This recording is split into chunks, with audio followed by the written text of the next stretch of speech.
Sejam todos bem-vindos ao canal Medo Silencioso. Não deixem de se inscrever e ativar o sininho para não perder os próximos vídeos. Além disso, comente de qual cidade você está falando. Desde já, o nosso muito obrigado.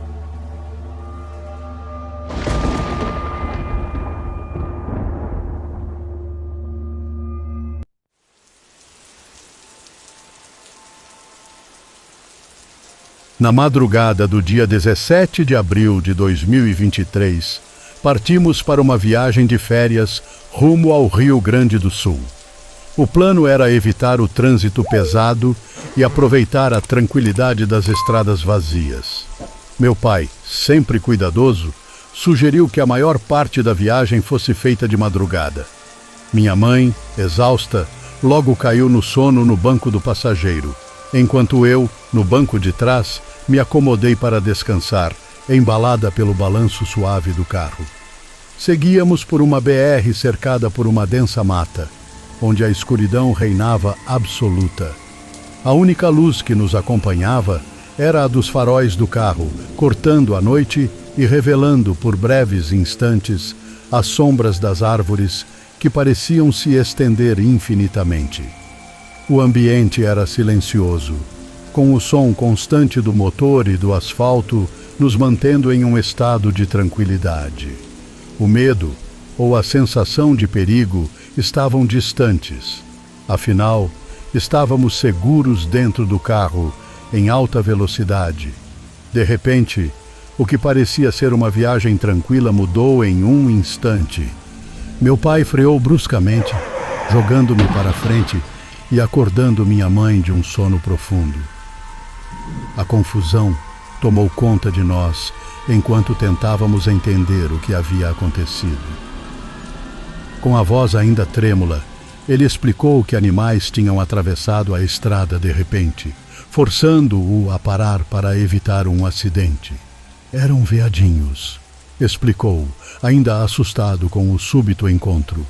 Pediu que relaxássemos e voltássemos a dormir, mas o susto havia nos deixado alerta e incapazes de fechar os olhos. Enquanto meu pai esperava que uma carreta passasse para retomar a viagem, algo ainda mais estranho ocorreu. Um vulto negro, enorme e ágil, atravessou a estrada em um movimento rápido, desaparecendo na escuridão da mata ao lado. O som de passos pesados ecoou na noite, aumentando a sensação de terror que começou a crescer dentro do carro. O medo que antes parecia distante, agora era palpável, e o coração de todos nós batia acelerado. Eu insisti para que meu pai seguisse em frente, e ele, claramente tão assustado quanto nós, obedeceu e acelerou o carro. Mas a tensão permaneceu, e cada quilômetro percorrido naquela estrada escura parecia esticar o tempo, transformando a viagem em um teste de nervos.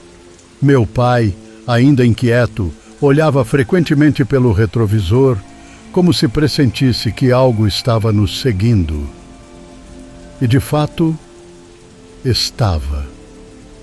Em meio à escuridão, algo se movia atrás de nós.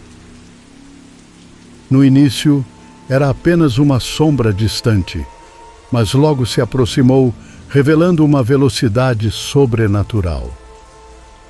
Minha mãe, percebendo o perigo, começou a murmurar orações, enquanto meu pai apertava o volante e acelerava ainda mais. Eu, tomada por uma mistura de medo e curiosidade, olhei pela janela traseira e vi algo que jamais imaginaria. Era uma criatura monstruosa, maior do que qualquer animal que eu já tivesse visto.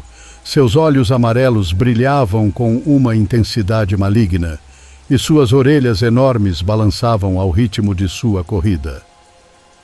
O corpo da criatura, gigantesco e disforme, lembrava o de um cavalo jovem, mas havia algo profundamente errado com ela.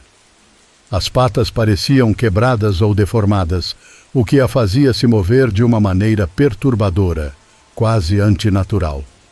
Meu pai, apavorado, pisou fundo no acelerador, mas a criatura acompanhava o ritmo, correndo ao lado do carro. A proximidade era aterrorizante, mas eu simplesmente não conseguia desviar o olhar. E então, em um último impulso de desespero, a criatura acelerou ainda mais e nos ultrapassou, posicionando-se à nossa frente. Foi nesse momento que o verdadeiro terror se instalou. A criatura, ao nos ultrapassar, começou a se virar, como se estivesse se preparando para atacar.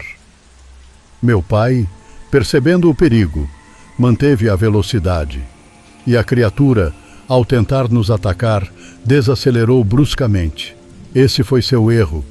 Colidimos violentamente com ela, jogando-a para o lado da estrada. O impacto foi brutal, e o silêncio que se seguiu dentro do carro era pesado como chumbo. Quando finalmente paramos, a frente do veículo estava amassada, mas não havia sinal de sangue ou vestígios da criatura. Meu pai disse que a viu cair no chão, aparentemente incapaz de se levantar, mas não ousou parar para conferir. Aquela noite, marcada por algo que desafiava a lógica e a razão, destruiu qualquer sensação de segurança que tínhamos. Nossa viagem, que deveria ser um momento de descanso e tranquilidade, se transformou em um pesadelo. A única certeza que ficou em nossas mentes era de que aquilo que nos perseguira não era um animal comum. Estávamos convencidos, aquilo era um lobisomem. Débora cresceu em uma pequena cidade no interior de Minas Gerais, onde cada esquina trazia uma história antiga e cada vizinho conhecia o outro. A cidade, simples e pacata, era composta por ruas de terra batida, poucas casas e vastas áreas de mato que pareciam esconder segredos inconfessáveis. Sua casa, embora modesta, era um refúgio para Débora, sua mãe e sua irmã. Ficava na terceira casa de uma encruzilhada, com um chão de cimento amarelo que ela considerava um verdadeiro luxo. O quarto de Débora, pequeno e acolhedor, abrigava uma cama próxima à janela, coberta por um pano para evitar a entrada de insetos através do vão de 2 centímetros. Tudo parecia normal, até uma noite em 2006, quando Débora tinha apenas 9 anos. Ela foi acordada por um barulho incomum no meio da madrugada. Os cães da rua estavam latindo de forma desesperada, como se estivessem enfrentando um inimigo invisível. Débora, curiosa e assustada, tirou o pano da janela para espiar o que acontecia lá fora. O que viu a paralisou de medo. Os cães estavam frente a frente com uma criatura que ela jamais havia visto. Era grande, ereta, com orelhas enormes e olhos vermelhos que brilhavam na escuridão. A criatura emitia grunhidos ameaçadores, e seu olhar fixo em Débora a fez recuar. Com o coração disparado, Débora viu a criatura se aproximar da janela. Em um salto ágil, a besta agarrou-se ao parapeito, tentando forçar a entrada. Seus pelos negros e grossos passavam pelo vão da janela, e o cheiro que exalava era insuportável. Uma mistura de cachorro molhado com algo podre. A criatura começou a bater na janela, como se estivesse prestes a derrubá-la. Débora, tomada pelo pânico, gritou por sua mãe.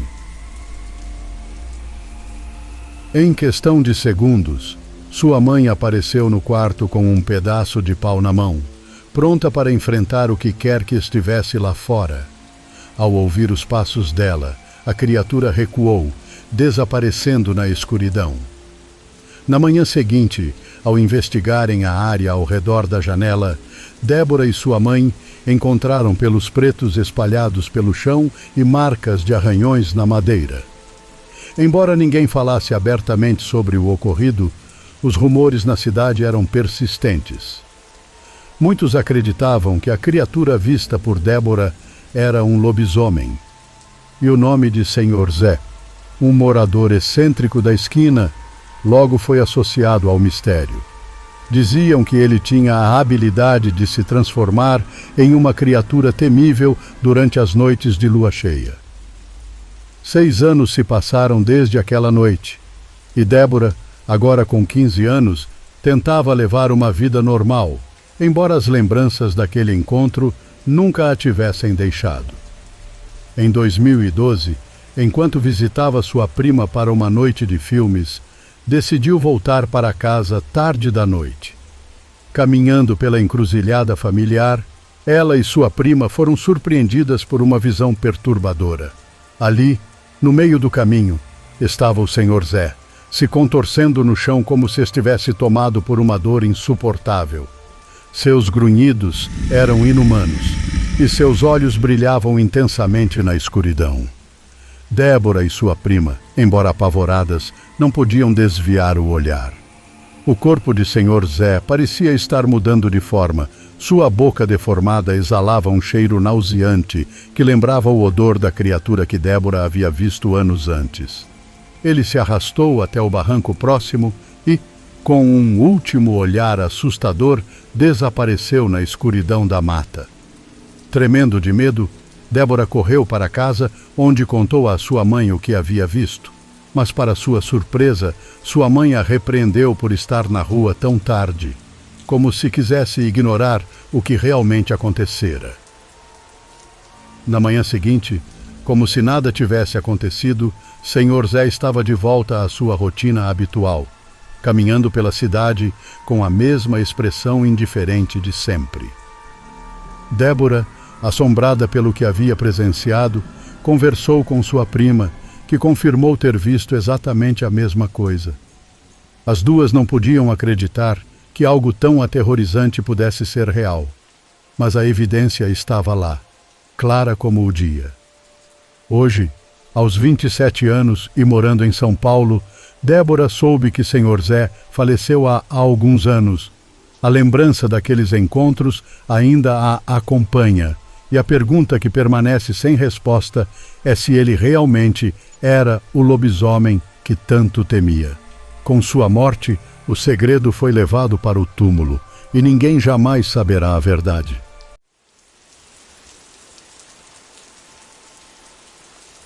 Meu nome é Humberto. Tenho 29 anos e sou de Belo Horizonte. Hoje, gostaria de compartilhar uma história intrigante contada por minha tia Rosa, que infelizmente já faleceu.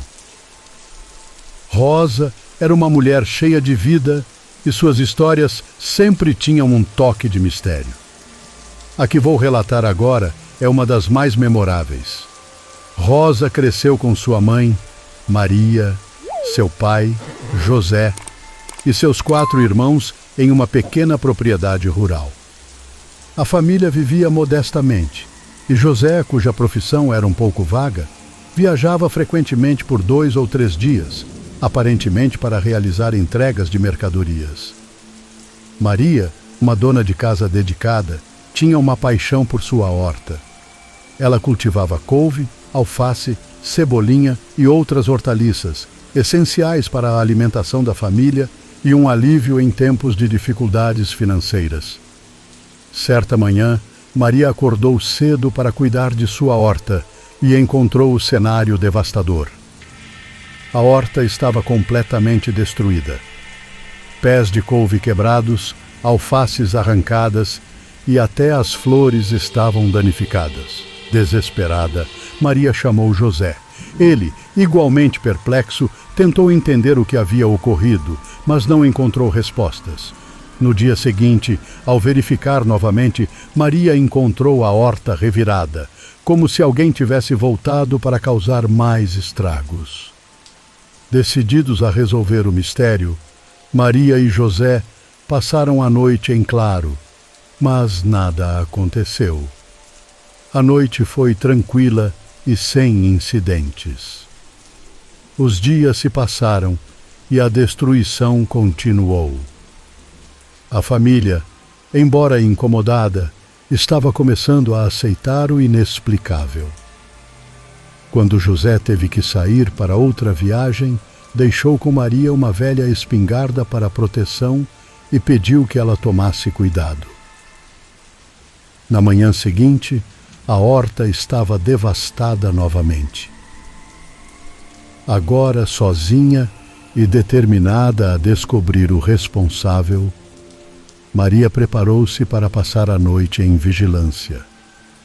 Naquela noite, Rosa foi acordada por um barulho estranho na casa. Maria, com um olhar resoluto, pegava a espingarda. Rosa, curiosa e preocupada, perguntou o que estava acontecendo. Maria respondeu com raiva que estava prestes a enfrentar o responsável pela destruição da horta. Rosa abriu a janela lentamente. A luz da lua cheia iluminava o cenário, revelando uma visão assustadora. Um cachorro enorme, com pelagem negra e orelhas grandes, estava em pé sobre as patas traseiras e destruiu as plantas com as patas dianteiras. A criatura parecia estar se divertindo com a destruição. Maria, furiosa e determinada a proteger seu trabalho, apontou a espingarda para o alto e disparou um tiro. O cachorro, assustado, olhou na direção da casa e fugiu para a escuridão. Maria, ainda em estado de choque, disparou mais um tiro na direção da criatura, que desapareceu na noite. A tensão foi tanta que ninguém conseguiu dormir após o incidente. Quando José retornou de sua viagem, Rosa e Maria contaram o que havia ocorrido. José, inicialmente cético, encontrou evidências suficientes para acreditar na história. Na mesma tarde, Maria foi à missa e encontrou uma vizinha conhecida por ser benzedeira. Ela contou a história para a mulher, que confirmou que a criatura era, na verdade, um lobisomem. A benzedeira explicou que o comportamento da criatura parecia ser movido por inveja. Segundo ela, o lobisomem havia sido convocado por alguém que sentia inveja da horta de Maria e estava atacando-a para causar sofrimento. A benzedeira aconselhou Maria a espalhar sal grosso pelo quintal e pela casa, fazendo uma oração específica para proteger a propriedade. Maria seguiu as instruções com determinação. Desde então, a criatura não retornou para destruir a horta. A proteção do sal grosso parece ter resolvido o problema e a paz voltou ao jardim de Maria. A história de Maria e Rosa é um exemplo fascinante de como o sobrenatural pode se entrelaçar com o cotidiano. A ideia de um lobisomem agindo por inveja é, sem dúvida, uma das mais curiosas que já ouvimos. Nunca saberemos se alguém realmente evocou a criatura ou se foi apenas um fenômeno inexplicável. No entanto, a memória da horta destruída e a coragem de Maria permanecem como uma parte inesquecível de nossa história familiar. É um lembrete de que o inexplicável pode se manifestar nas formas mais surpreendentes e assustadoras. Hoje quero compartilhar uma história que aconteceu com minha avó, Marta, quando ela tinha cerca de 11 ou 12 anos. Isso ocorreu na fazenda de seus pais, localizada em Poços de Caldas.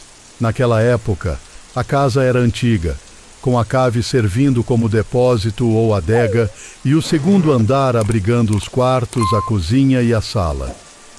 As janelas ofereciam uma visão ampla da parte central da fazenda, incluindo o curral, a loja, o mangueiral e um riacho que passava atrás do mangueiral. O mangueiro, como é chamado aqui, é um grande recinto onde ficam cabras ou porcos. Guarde essas informações, pois serão importantes mais adiante. Certa noite, Joaquim, o pai de Marta, e Luzia, sua mãe, foram visitar parentes que vendiam mercadorias nas feiras locais.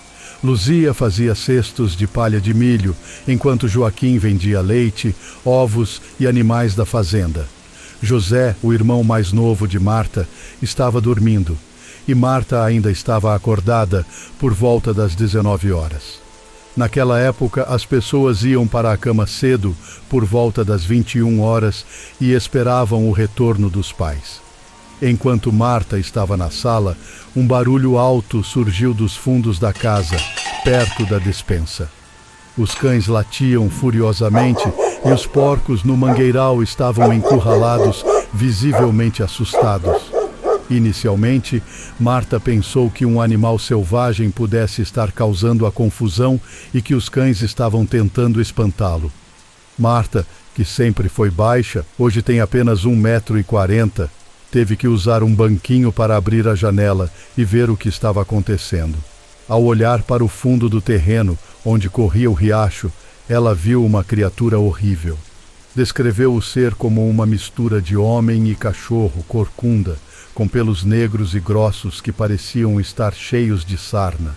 Seus dentes eram grandes, o focinho parecia de cachorro, e seus braços eram longos, quase tocando o chão quando ele andava.